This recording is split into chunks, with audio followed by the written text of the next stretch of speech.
to what we've seen and various political parties calling on the president to resign, some within the ANC calling for the same. Let's speak to Reverend Kenneth Meshoe, the president of the ACDP. Thank you for being with us. I think opposition parties have shown some rare unity along the way here. You supported a vote of no confidence in the president at one point. That didn't happen, but there was this panel inquiry leading possibly to an impeachment process, and the findings are very strong. Your reaction first. Well, thank you, Francis, for having me on tonight, and good evening to all the viewers at home. I must say that we should not have been where we are right now. The president, current president of South Africa, Ramaphosa, should have from the beginning acknowledged his mistake. He should, when he was confronted or when charges were laid against what happened at Phala Phala, he should have said, with hindsight, I made a mistake. South Africa, this is what I have done, which was incorrect. I apologize. And I guarantee you, had he taken that route, we would not be where we are today. But instead of admitting that he made a mistake, he chose to argue. He chose to justify the unjustified. And he did not accept the fact that he has done wrong. He has violated the Constitution. He tried to say what people are saying is not true, it's not true. He failed to take responsibility for his wrong actions. Now, had he done that, and he said, I kept this money, these millions of dollars illegally on my property for these reasons, and I apologize, I intended maybe to do 1, 2, 3, and explained how that money came on his property. Because he cannot continue to say with a clean conscience that I've done nothing wrong, when he has millions of foreign currency on his property, knowing that it is illegal to do so. Okay, and also send. Do you think he should resign now, and do you expect that he will do that? Well, he definitely has to resign. He has misled the country, he has misled Parliament, and I don't see him fighting on this issue. Now, I know President Ramaphosa. He's not a fighter. He's definitely not a fighter. He was going to choose to step down rather than allow a Pandora box or a can of worms to be opened. Because once we start asking questions about how those millions came on his property, and some people who observed what happened are saying it was at the time when Bill Gates was in the country, it was at the time when COVID-19 was starting, and so there is maybe a link that we are interested in, a link between what was done with COVID and with the presence of Bill Gates in the country. Is that a link? These are some of the questions that would have to be asked. Okay? What could that link be? I don't think it's... Pardon? What could that link be? There has been allegations. Now I'm talking about allegations. And the allegations are, in the beginning, there are some government leaders who have been given some money to take a position. It is an allegation that will have to be investigated. ACDP is interested in this one. So this is a theory that it could be a bribe from Bill Gates. Well, some people are not using necessarily the word bribe, but they say money. Okay, whether you want to interpret it as bribe or what, that is your decision. Okay, but there was money that exchanged hands. How did these millions come on the property? It was definitely not from the sale of the cows. Some people or some person might have brought that money there in a briefcase. That is what we want to know. How did that money end up there? Reverend, very quickly, the ACDP can't offer an alternative president here, even if we went to elections. That will probably come from the ANC ranks. Any preference, very quickly, and why? Well, it will not come from the ANC. ANC, many of us believe, is gone. A few years ago, I said that the Titanic is sinking, and definitely the Titanic is sinking. The corruption that has come out of the ANC officials and leaders has caused even those members who were very hardened supporters who were saying they don't want to hear anything, they will give them another chance, another chance, another chance. But now they are saying they have given them enough chance. They have squandered millions, if not actually billions and trillions of money. Right. Now they want change. And so the ANC, I don't think 2024 we are going to talk about the ANC government, because they have destroyed the country. There is nothing they inherited from the National Party that is still in good condition. The infrastructure is destroyed. So they cannot be another government, definitely not. All right, ACDP President Reverend Kenneth Meshoe. Bongiwe, another political party with you? Yes, we've got the ATM's President Vuyo Zungula, who's joining us in studio. Thank you so much for your time. The President expected to speak tonight. Your expectations? He must resign. Is that it? And if he doesn't? He must resign. If he does not resign on Tuesday, we are going to have that impeachment process going forward. And over and above that impeachment process, we are going to move for a vote of no confidence, because we can't allow a person who has been found by a competent independent panel to have seriously violated the Constitution, committed serious acts of misconduct, to remain in office. He's going to influence the investigations, he's going to manipulate the entire process. So the best thing for the country now is Mr. Ramaphosa having to step down and not being in office. Do you think, though, you will have the numbers should he not decide to resign and it goes to Parliament and the 6th, come the 6th, do you think you'll have the numbers? Will you have some of the ANC MPs on your side? There is no way, Sis Bongiwe, a person, a member of Parliament that took an oath to protect and uphold the Constitution would vote to protect a person who's been found to have seriously violated the Constitution. But over and above that, we have put a request to the Speaker that the voting must be done via means of a secret ballot. That will to ensure that members of Parliament are protected from being given party directives that will actually make them not to vote with their conscience. And by doing so, we definitely believe there will be more than 50% of members of Parliament who will vote in the defense of our Constitution and in the defense of our people. Remember that court ruling, though, put it at the Speaker's discretion when it comes to granting of a secret ballot. And if she decides to use her discretion here and says that she's not going to grant this one, then what happens? We're going to push her.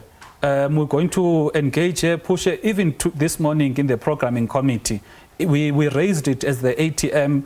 And what the Speaker said was she would need a formal request from the party. That is the only way in which it will be considered. So based from those words, we are optimistic that the Speaker will understand the gravity of the allegations against the President and the importance of members of Parliament actually voting with their conscience, given the seriousness of these allegations. And talking about the seriousness of, these allegations, when one reads through the report, you can see that there are still some matters that even the panel itself admits that they never got to get information, some clarity around. You think about issues around the South African Reserve Bank, for example, and I wonder, because of the information that the panel had and may not have had in some of the instances, what then becomes of the other investigations that are still pending in this particular matter?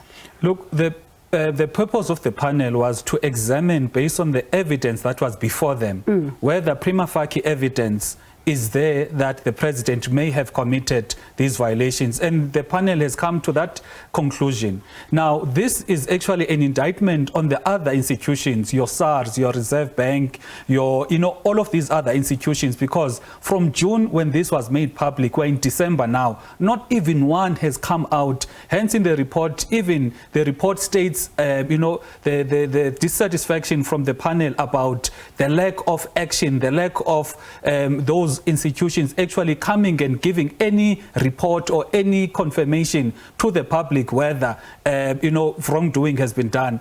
It goes back to that point of ours that as long as Mr. Ramaphosa is in power, he's going to manipulate the processes, because all of these institutions, he is the one that appoints who is the governor of the Reserve Bank, the heads of the Chapter 9 institutions, etc.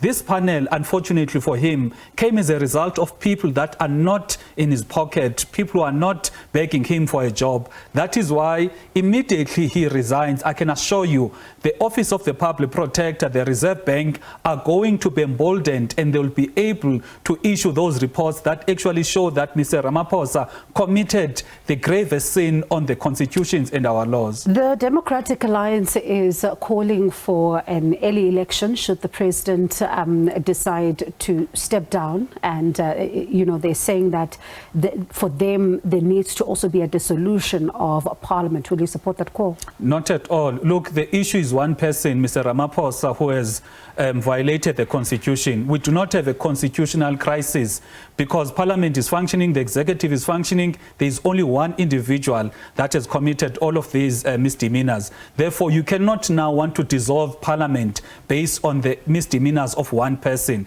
The DA must focus on this person, which is Ramaphosa, hold him accountable instead of wanting to deflect about the national elections because their party, which is Ramaphosa, has failed them. And I'm told we're almost out of time. Let me ask you about this particular matter, which also doesn't relate to Phala Phala, but it's breaking news at this hour. Janusz Walusz is going to be staying behind bars until he gets medical clearance. What then becomes the reaction of the ATM? You know, that person is supposed to stay in jail up until he dies. Firstly, we are well aware that there are political prisoners who are still in prison now, but how do you release a person who almost plunged the country into civil war? You know, the Constitutional Court, in my view, had a judicial overreach by that judgment, and they did not take into account the family of Mr. Hani. They did not take into account the community of the ACCP. Hence, we believe that he must stay in jail up until he dies. He must not be allowed to go to Poland, where he'll become a free man. He must stay in our prisons up until he dies. All right, Vuyo Zungula, that is the ATM President, joining us in studio. Thank you so much for your time. And Francis, I do understand that you have the IFP with you. Indeed, let's speak to IFP spokesperson Mkhuleko Hlengwa on the line with us. What do you hope as the IFP to hear from the President? Thank you very much, Francis. Good evening to you and the viewers. At the outset, let me say the IFP Parliamentary Caucus met this morning, and having studied the report last night and all the other attachments in the form of the affidavits, including that of the President, and we arrived at a determination that the panel is justified in the conclusion in which it arrives at the recommendations that it makes. And we congratulate the panel for a job well done, for being thorough, to be speedy, to be efficient, and to have actually gone the whole 9 yards in looking at the necessary and pertinent aspects of what is expected of them in terms of Section 89, and of course in particular the chairperson of the panel, retired Chief Justice Hlengwa. As you know, political parties made nominations to the Speaker, and we are quite justified that we nominated the right person, Chief Justice Hlengwa, for that position. Ultimately, of course, when the matter serves before the National Assembly next week, Tuesday, and the IFP will vote in support of the adoption of the report of the panel, and will also vote in support of the establishment of an impeachment committee. We believe the President must answer the outstanding questions and deal with the outstanding matters, because right now his faced with prima facie evidence. The clarity is needed, and we believe that the President must continue subjecting himself to this process. It is in the collective interest of our democracy, and it would be consistent with his constitutional obligation to actually answer questions. Therefore, we fundamentally believe the parliamentary process must run its full course, and that full course must continue into the next step when Parliament sits next week, Tuesday. Well, the ANC has the majority in Parliament. What if those lawmakers don't agree with you and vote accordingly? Well, I don't speak for the ANC, and I do not know the ANC's politics. But what is at play here is a constitutional responsibility on members of Parliament to do justice to a parliamentary process, because the Section 89 panel was constituted in terms of Parliament's rules and the Constitution, and therefore They have come out. We trusted them when we constituted them to do this work. They have come out and said the president has got a case to answer to. It will be up to South Africans then to judge who upholds the constitution, who takes governance seriously, who takes our democracy seriously. For all intents and purposes. I'm asking, what will the IFP do if the ANC does close ranks, if the president firstly does not resign and then the ANC does close ranks and doesn't vote against any further broader impeachment process? Do you have any recourse then? What will you do as a party? Well, I mean, that's cause for speculation right now, and it's causing us to speculate about ANC politics. That the issue we are putting to the ANC is that the panel that all of us put together as Parliament has come out with a recommendation, and we need to see it through. If there's a need to explore other options, legal or otherwise, post that, then we will do that.